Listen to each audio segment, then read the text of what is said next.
The issue within the person who has just been sued and found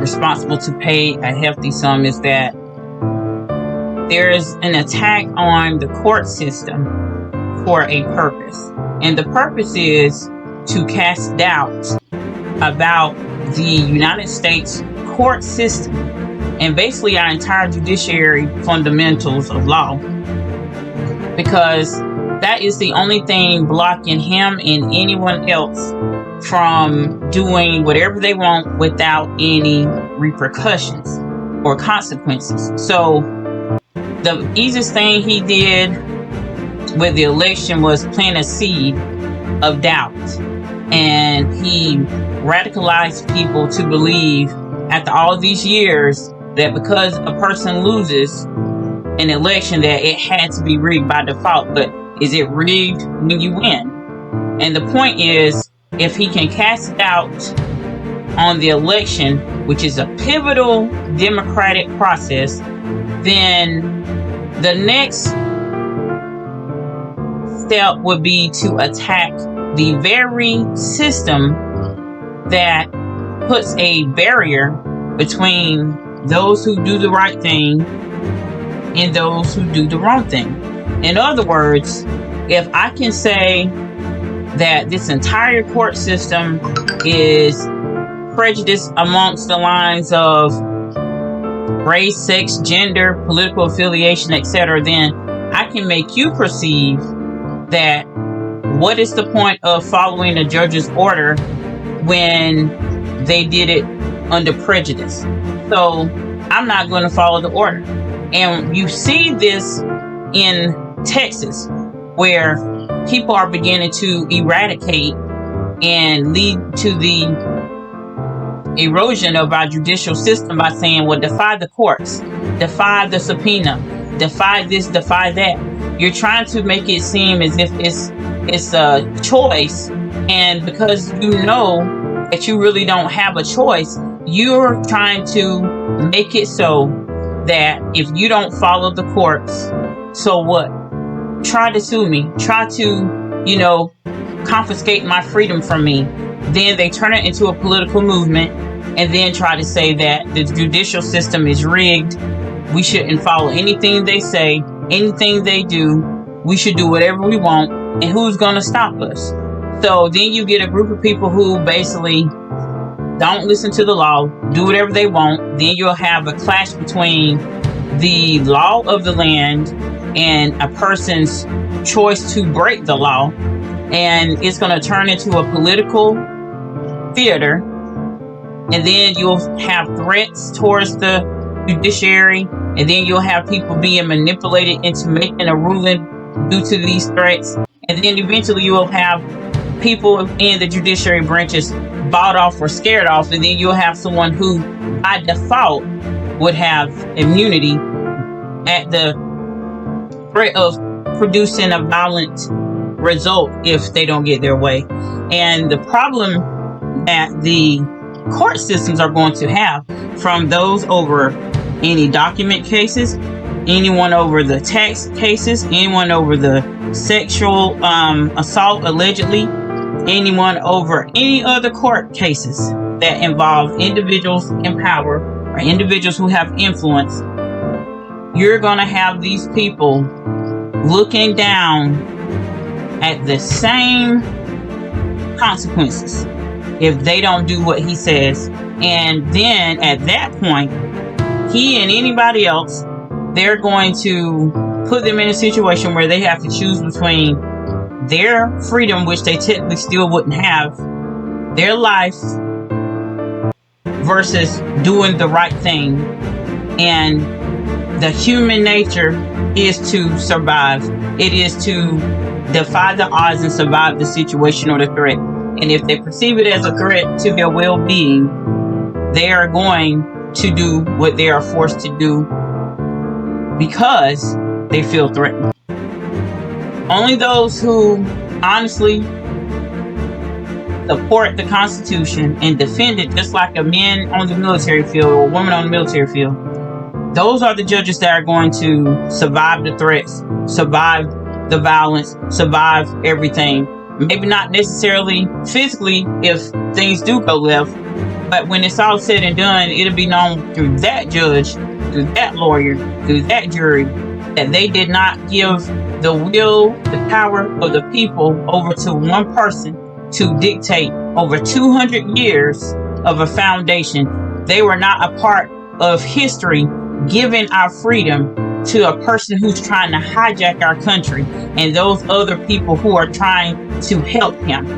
And what they're going to find out is that he's no longer going to need them, because if the courts give this man or anyone in leadership immunity to do whatever they want, that means that that same person is going to turn around and not follow what the judges say, because you can't touch me. You gave me immunity. He used the law to take the power from the law. And that's what these people don't understand. You think you're going to go down in history as a hero when you're only going to go down in history as a coward and one of the people responsible for the destruction of this country.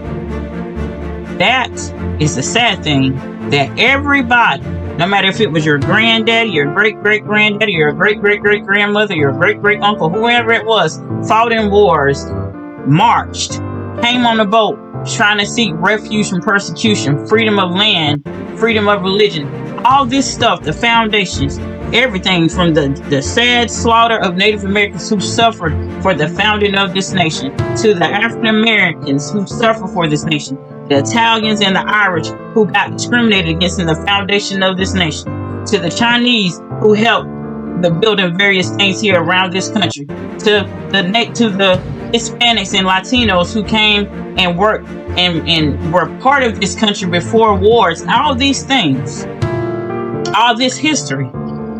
It's amazing how a selected few will give all of our history, whether it was good or bad, and erase everything for a person who switched parties, dodged the military, used the tax system to his advantage, and essentially hijacked one of the most renowned parties in United States history, even going back years and years, who were in the beginning supporting minorities. And of course we know it switched, but still one of the most renowned organizations, political organizations and conferences in this country. They allowed for someone who was a Democrat, who supported people that they talk trash about now. They allowed a man who never touched a hammer or saw a seed or soil to fool them to believe that he was for them. A man who has a golf club that if they don't have enough money, can't even go in. They allow a person like this to fool them to think that he was like them. I'm waiting for them to have memberships at your golf club. I'm waiting for them to have houses at your hotels and at the condos at your properties. I'm waiting for them to be invited to your events. I'm waiting for that. I'm waiting for you to hang out with the people that you claim you're so much alike. Because it's sad, even if some of them are prejudiced, some of them are not. They perceive that you're really for them and you're not. And the sad thing, they're going to be recipients of some of the things that you do once you get in power. And it's sad that they were blinded by this. But this is the biblical twist on this that some of you honestly don't understand. God punished Israel, even though he still loved Israel. And God is allowing America to do whatever America wants, because America has turned away from the Judeo-Christian beliefs. It has turned away from its foundations. It has turned away from its Christian fundamentals of functionality. And yes, we know there are people who do things totally different than the average fundamental Christian. But God loves the person, but not the sin. So there is no excuse. Sin is sin in the eyes of God. But you cannot idolize a person the way that these people in this country have idolized this man, and you do not think that God is going to come and bring his wrath upon this country. And it's unfortunate that we're going to be a part of this correction and this judgment, because the saddest thing I've ever seen is fundamental Christian evangelicals switching up for political purposes. God is not a politician. God is not a human. He came in the flesh. He is a spirit. God's love is supreme. Whatever God allows, he allows. Whatever you decide to do, he's not going to force your hand. But there are consequences for every action. You cannot sit here and put this emphasis on this person and idolize a person this way and don't think that God is not going to correct this behavior by any means necessary. Whatever he sees fit. You call yourselves Christian, but God is not for prejudice. He's not for racism. He's not for violence. He's not for separating people and letting them drown in rivers. He's not for you letting people sit out in the cold.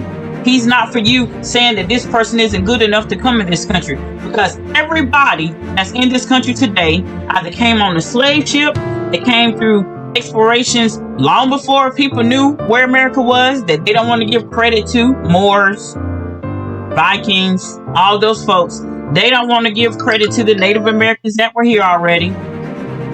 Nonetheless, it doesn't matter if you don't believe in the fundamentals of exploration or you don't believe in immigrants coming here, but everybody who came to this country, except for 1 to 2 groups, came here by boat, by force, or by choice. The only people in this country that are native, they have dark red skin, they have nice long flowing thick hair, and they have different tongues that they speak. And some of them assimilated, some of them won't assimilate, and they have less than an X amount of people, and they deal with so many problems due to the trends, the genealogy and the generational curses from all of that suffering. And that some people don't understand that.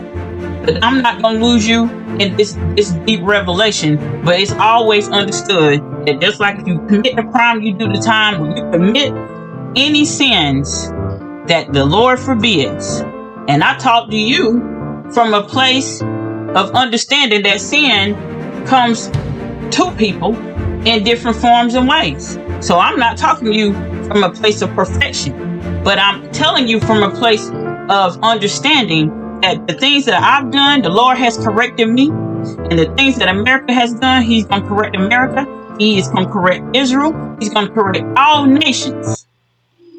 There's places in the Bible that you need to read, because a lot of you do not understand and you don't believe that this country can face judgment and wrath because of the things we've done. You have never in your lifetime thought it was okay for a man to be basically being charged with all these various criminalities and then running for president. So you're telling me it's okay for us to go in the prison system today and pull people who have been guilty of the crimes he has committed and say they are fit to be the president of the United States. And you'll tell me, no, we're not going to have a person who's been convicted of those crimes to be the president. But that is exactly what is happening today.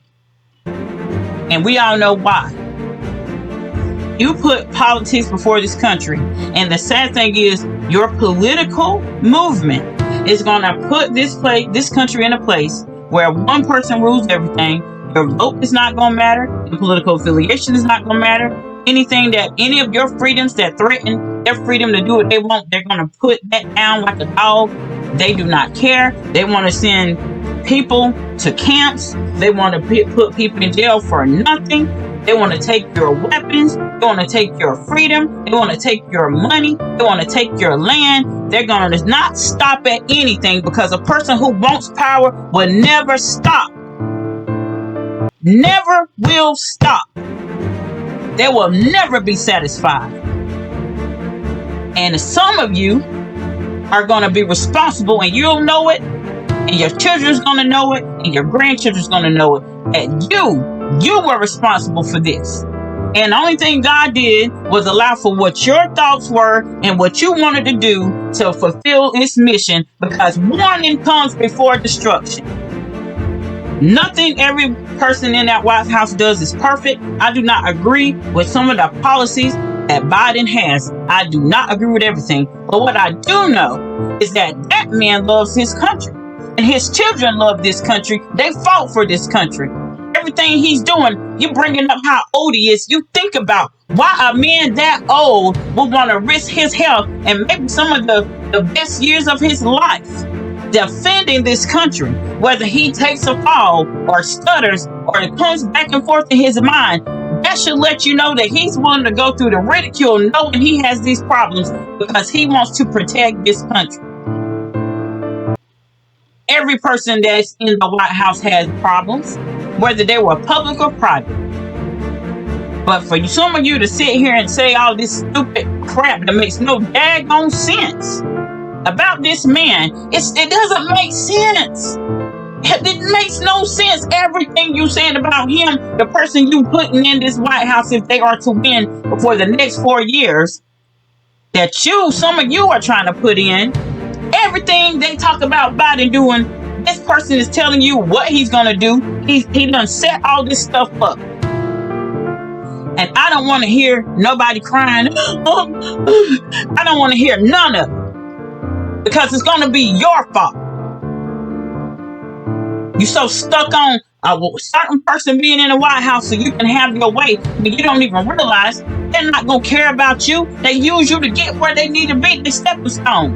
And if the courts, you Supreme Court, if you play yourself, that same person is not going to listen to nothing you have to say. And you play yourself you want to.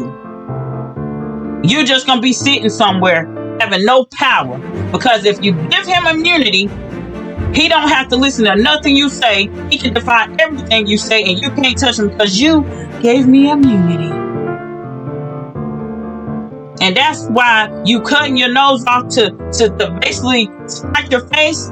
Makes no sense why some people do the things they do. You're handing your freedom freely to a person who said, I'll be a dictator on day one. No. Nobody's going to be a dictator on day one. They're going to be a dictator all the time they're in there, if they ever leave.